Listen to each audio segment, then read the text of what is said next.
I'm Dave Froehlich, and thanks for watching this Crime Watch digital exclusive, where we take a look back at recent crime stories that have been making headlines in our area and across the state. Authorities in Llano County are investigating the deaths of 2 people in Kingsland as a murder-suicide. Fox 7 Austin's Lauren Rangel spoke with families in the neighborhood who are now worried for their safety.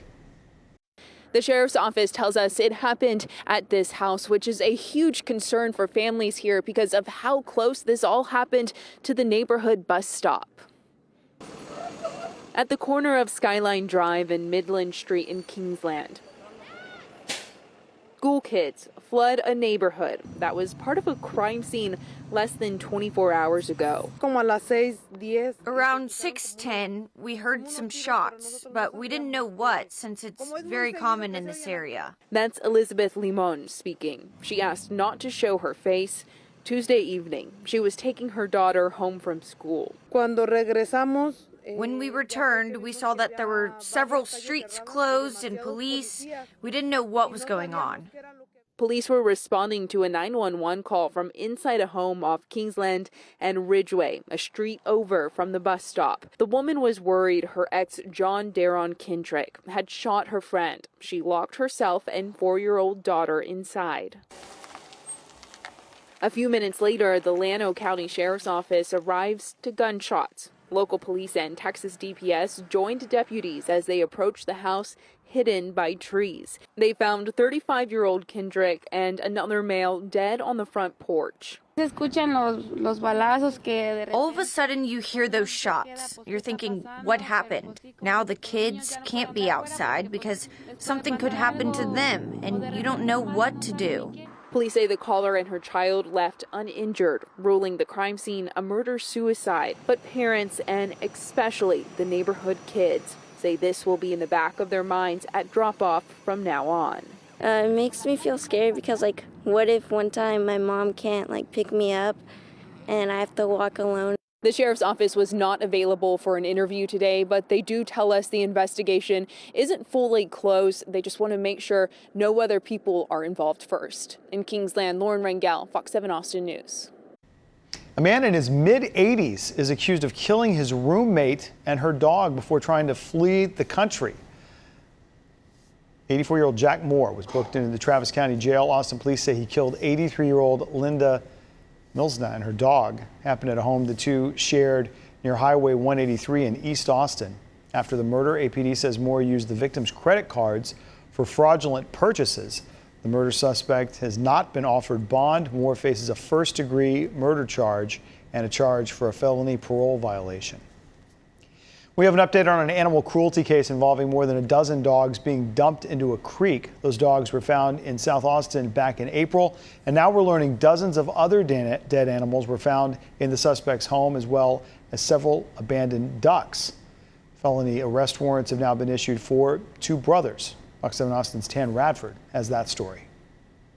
These are the mugshots of 52-year-old Raphael Reese and 61-year-old Fred Reese. Investigators say they are both facing a third-degree felony for intentional or knowing unauthorized discharge. It's a tragedy. I don't think animals should be abused at all by humans. I think we need to be trying to live in harmony as much as possible.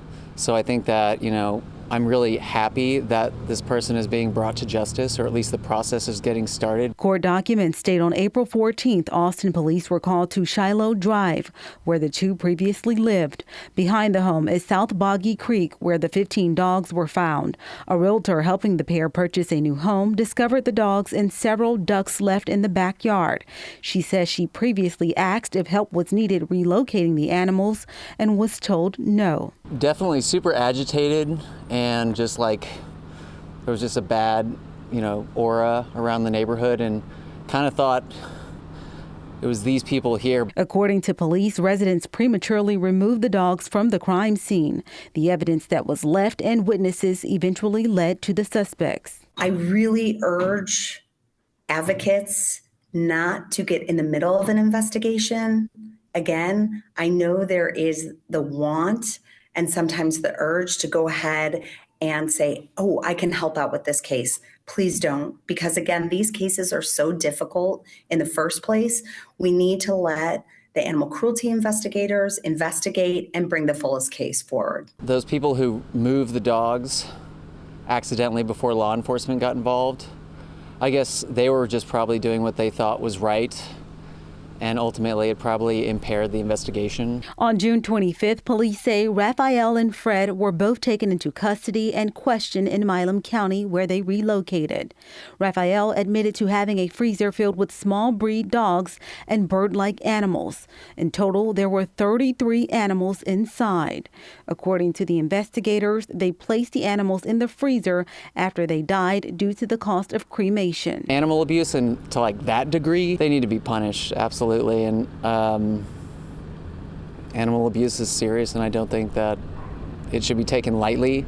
Obviously not the death penalty, but something, put them away. Austin police are investigating several murders that have happened during a span of 10 days. Police are still looking for suspects. Fox 7 Austin's Angela Shen has more.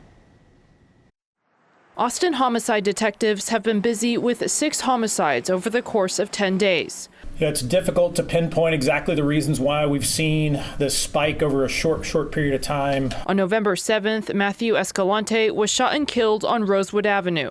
Mr. Escalante had arrived to meet someone and was then shot and killed by a suspect, who then fled the area with additional suspects. That same day, Shelby Cody was killed in a drive-by shooting at the Texas HHS building on 290. Levanta Harrison was arrested. Police say both men were attending court-ordered anger management classes there. On November 10th, Elijah Martinez was stabbed to death on East William Cannon Drive. The victim had been stabbed in a homeless encampment behind the AutoZone store nearby, and multiple individuals fled the area after the stabbing. On November 13th on South 1st Street near Dittmer, Luis Marroquin was arrested for stabbing Marco Nunez Mayan. The two worked together as day laborers. Marroquin admitted to the stabbing. We believe this is a personal disagreement between the two men. On November 15th on Goldfinch Court, Travis Holland was shot to death. The victim's brother-in-law, William Bruce, admitted to the shooting. The victim was also walking with a woman. William Bruce also shot at the female victim. Fortunately, she was uninjured. Angela Shen, Fox 7 Austin News. Following those APD homicide investigations, the case of Noah Mata, court records reveal he has an extensive criminal history following his most recent arrest. 36-year-old Mata has a criminal history dating back to at least 2006. He's been charged with about 40 crimes in Travis County, including driving while intoxicated, assault, possession, fleeing police, driving with a suspended license, burglary, and theft. The most recent incident happened on November 16th. Police say Mata was arguing with another man in his apartment in North Austin. During that disturbance, the other man fired a gun at Mata. The bullet went through the wall into the apartment next door, and Jessica Shaw was killed. Mata has been charged with aggravated robbery. Court documents reveal he had an active warrant at the time for driving with an invalid license.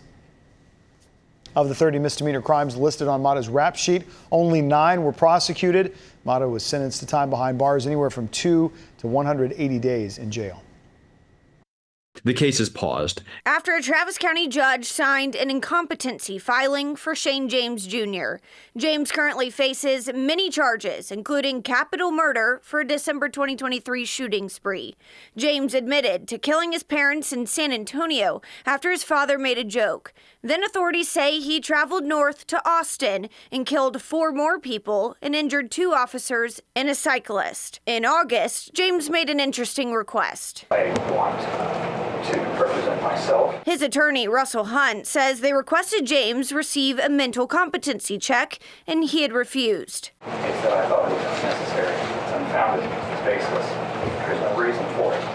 And they have told me that they don't believe that I'm competent. In cases where a person may be mentally incompetent, it's not at all unusual for that person not to believe that they're mentally incompetent. Judge Clifford Brown told James if he wanted to represent himself, he'd have to have a competency evaluation regardless. What I'm going to suggest to you is that you work through your attorneys and you speak with the expert psychologists that they have retained and we can address that in the future. Last month, James was found incompetent to stand trial. He's being ordered observation and treatment at a state mental health facility for up to 120 days, with the goal of attaining competency to stand trial. They're treating him, they're medicating him, and they're trying to restore him again. If he's not found competent in that time period, With a murder case or a capital case where the sentence is life, accordingly, they can keep you in there forever, indefinitely, until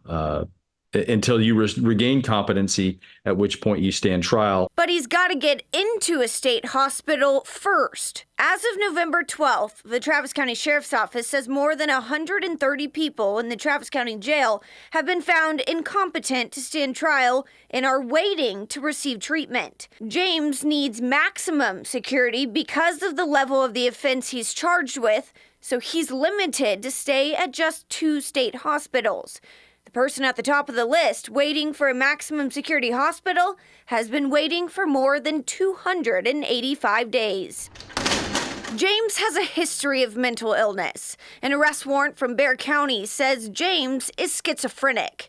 Family members say he continued to mentally decline after being discharged from the Army in 2015. We know that there was a mental health history here, but again, there was nothing to indicate that this individual was going to commit a murder, and certainly not one of this seriousness where you have multiple victims. Like the 2018 Santa Fe High School shooting, when 8 students and 2 teachers were killed. The families and the victims have waited a very long time for justice. As the confessed shooter, Dimitrios Pagorchis, continues to be deemed incompetent to stand trial. The case of Robert Louis Deere Jr., who's accused of entering a Colorado Springs Planned Parenthood with an assault rifle, shooting and killing 3 and injuring 9 others in 2015, has been in limbo since he was found incompetent to stand trial in 2016. He's the lawyer for the Batman shooter that drugged them all up. And Russell Eugene Weston Jr., charged with killing 2 U.S. Capitol police officers in 1998, has yet to be found competent to stand trial. If you never regain competency, then you're basically a ward of the state. Shane James Jr. has a hearing set for January 27th. Meredith Aldis, Fox 7 Austin Crime Watch. Bastrop County Sheriff's Office says they made 2 major drug busts. On November 12th, the narcotics unit served a search warrant on a home and found a lab with about 80 pounds of meth, a couple of kilos of cocaine, and 9 guns. Investigators say those drugs have a street value of more than $80,000. Then just 2 days later, a canine unit with the Sheriff's Office found another 60 pounds of meth during a traffic stop. Those suspects have not been identified in either case. Officials say charges are pending. In the Houston area, law enforcement has been investigating the cases of several bodies found in and around the city's Bayou since June. Those cases include suspected homicides and unexplained deaths. Fox's Donnelly Keith has more. In just the last 5 months, 10 bodies have been found in Houston bayous. The latest man was discovered dead and found shot, floating here in Buffalo Bayou. The Houston Police dive team had actually been searching for a different man that University of Houston police were chasing on Sunday. And apparently this guy jumped into the water. They did not see him come out, so they asked the dive team if they could just check the shores. So the dive team was out doing some training and also helping U of H when they discovered this body. It's not the same person. 22-year-old Kenneth Cutting was also found dead here in Buffalo Bayou back in July. He had been missing until his body turned up in the bayou. 3 others were discovered dead in Brays Bayou, 1 in each of the last 3 months, including Ana De La Rocha in August. Oscar Espinoza was arrested and charged with murdering De La Rocha, his ex-girlfriend, who detectives say he had been abusing before they say he stabbed her and threw her in Brays Bayou. Then there was 12-year-old Jocelyn Nungery found dead in a creek off of West Rankin Road in June. 2 men are arrested and charged with brutally attacking and murdering the 12-year-old. As for the latest person discovered in Buffalo Bayou, If anybody knows anything, if they have anybody missing in this area, if they can call and let us know, that may help us as well. again, the latest person found dead here in Buffalo Bayou hasn't been publicly identified yet. I'm Donnelly Keith, Fox 26 News. Finally, construction crews are demolishing parts of the old historic Williamson County Jail, but they aren't tearing down its history. Fox 7 Austin's Katie Pratt has that story. Once the place where inmates and even some notorious criminals like Henry Lee Lucas served time, now has the potential to be something new. The century-old Williamson County Jail is being partially demolished. However, the county plans to keep what's considered the historical aspects of it intact. We are demolishing parts of a block in downtown Georgetown that around the historic jail. It's all of the components that are not historic. The structures that no longer exist include the clinic for the health district, a cinder block building that was mostly used for storage, and additional cells. The central house where the sheriff and his family used to live will remain, while the rest is history. According to the county commissioner's office, the jail was in use from 1889 to 1989. It didn't have air and heating, it just had windows that you would open, and it had the bars in the jail for the cells, not walls or pods like you would see today. The county hopes the land will be purchased and the building repurposed. The person taking ownership of the historical landmark will be able to gut the inside and make it their own. We are hoping that there will be a great interest for perhaps a boutique hotel, restaurants, something with a really great purpose, because it's one of the last blocks in the downtown Georgetown area that would be available. The historical marker in downtown Georgetown will keep its outside bones, but inside will be a new home. Thanks for watching the Fox 7 Austin Crime Watch digital exclusive. Our Crime Watch stories run each Monday on Fox 7 Austin News at 9. If you miss them, you can watch anytime on our Fox Local connected TV and mobile apps. They're free to download, and you can watch on your phone as well as on multiple platforms like Roku and Apple TV. For more on the stories highlighted in this episode, you can head to the Crime Watch section of our website, fox7austin.com. And don't forget to subscribe to the Fox 7 Austin YouTube channel.